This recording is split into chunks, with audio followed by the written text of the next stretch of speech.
Selamat datang di YouTube channel Tes CPNS. Semoga channel ini selalu memberikan manfaat untuk teman-teman semua.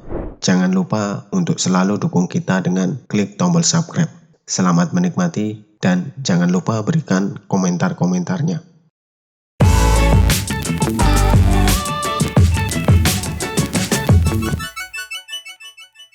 Di sini kita masih belajar dalam soal-soal tes CPNS, teman-teman, di mana ada beberapa soal yang akan kita bahas mengenai tes Pancasila. Di sini ada soal memberi kesempatan rakyat untuk mengajukan saran dan kritik. Saran dan kritik. Dalam hal pelaksanaan pembangunan yang dilakukan pemerintah merupakan contoh pengamalan sila ke. Nah, ini kalau terkait dengan saran dan kritik itu kan terkait dengan demokrasi ya, teman-teman. Demokrasi atau penyampaian pendapat untuk mencapai istilah mufakat. Nah, ini yang lebih cenderung cocok adalah yang D.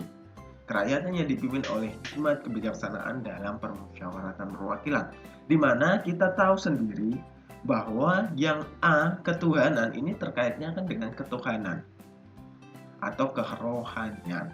Terus yang B, kemanusiaan yang adil dan beradab, ini terkaitnya dengan HAM.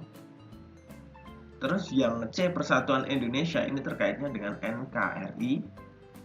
Terus yang ke D, ini kerakyatan yang dipimpin oleh hikmah, ini terkaitnya dengan demokrasi atau musyawarah mufakat. Terus yang E, keadilan sosial bagi seluruh rakyat Indonesia. Ini adalah mengenai keadilan ke seluruh rakyat Indonesia ya, teman-teman. Terus yang berikutnya adalah menjalankan pemerintahan yang bersih tanpa adanya kecurangan seperti korupsi merupakan pengamalan sila ke. Nah, ini kira-kira sila ke berapa, teman-teman? Kalau menjalankan tanpa adanya kecurangan seperti korupsi merupakan pengamalan sila ke ketuhanan, terus kemanusiaan yang adil dan beradab, persatuan Indonesia, kerakyatan yang dibuat oleh hikmah, keadilan sosial bagi seluruh rakyat Indonesia. Ini kalau kerohanian kan tentunya bukan, itu masalah masing-masing. Karena ini menjalankan pemerintahan yang bersih, urusannya dengan dinas, dengan instansi, maka kecenderungan ke arah keadilan ini, teman-teman. Keadilan sosial sebagai pemerintah atau aparatur kan harus melaksanakan hak dan kewajiban sesuai dengan perintah undang-undang ya, teman-teman. Jadi yang lebih cocok adalah menjalankan sesuai dengan rencana, menjalankan sesuai dengan kaidah untuk mencapai keadilan bagi seluruh rakyat Indonesia. Hubungannya dengan sosial kerakyatan yang ada di seluruh rakyat Indonesia.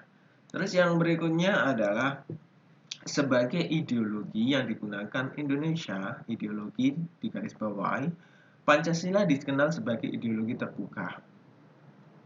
Maksudnya adalah kita tahu sendiri ya, teman-teman, di mana kalau ideologi terbuka itu pasti ada nilai-nilai yang terkandung di dalamnya. Pancasila menerima pengaruh ideologi lain dan mengubah kepribadian bangsa. Ini tentunya tidak, karena ada mengubah kepribadian bangsa. Kalau kita menemukan soal-soal seperti ini, teman-teman, lebih baik teman-teman itu membaca jawaban yang paling cocok terlebih dahulu. Nanti kalau tersisa, misalnya ada tersisa 1, tersisa 2, tersisa 3, itu baru kita pilih jawaban yang paling sesuai. Terus yang B ini adalah Pancasila harus membuka diri terhadap perkembangan zaman, bisa.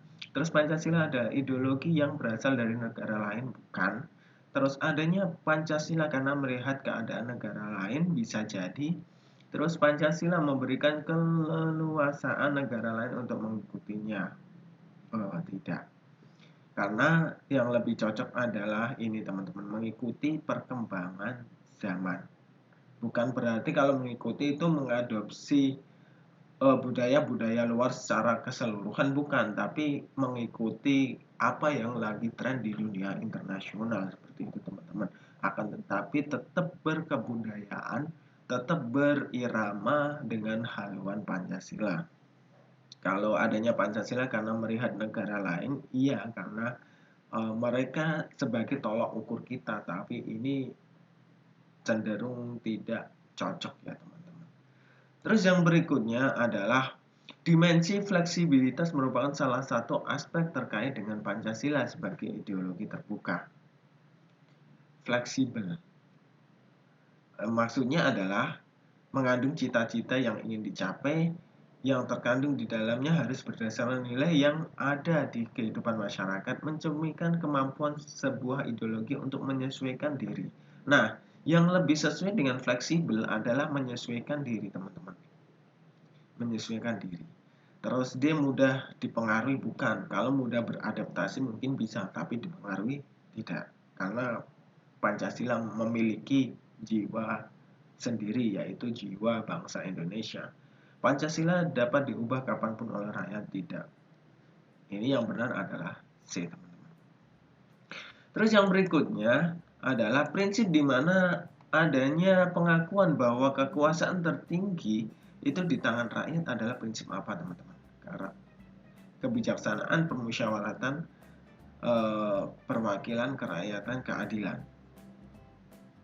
Ini kalau di tangan rakyat itu kan kaitannya dengan demokrasi ya teman-teman, yang dimana demokrasi itu menjunjung kekuatan, menjunjung suatu pengambilan pendapat itu berdasarkan voting atau berada di tangan rakyat dengan kuasa yang paling tinggi. Mana yang lebih banyak itu yang akan dipilih. Dan di sini biasanya disampaikan oleh wakil rakyat atau melalui pemilihan umum. Nah, prinsip di mana adanya pengakuan bahwa kekuasaan tertinggi di tangan rakyat adalah prinsip apa? Ada prinsip perwakilan, ada prinsip kerakyatan. Kalau di sini ada keduanya, maka dipilih ke prinsip kerakyatan. Oke, seperti ya teman-teman. Sampai jumpa di video selanjutnya dan semoga sukses selalu. Bye.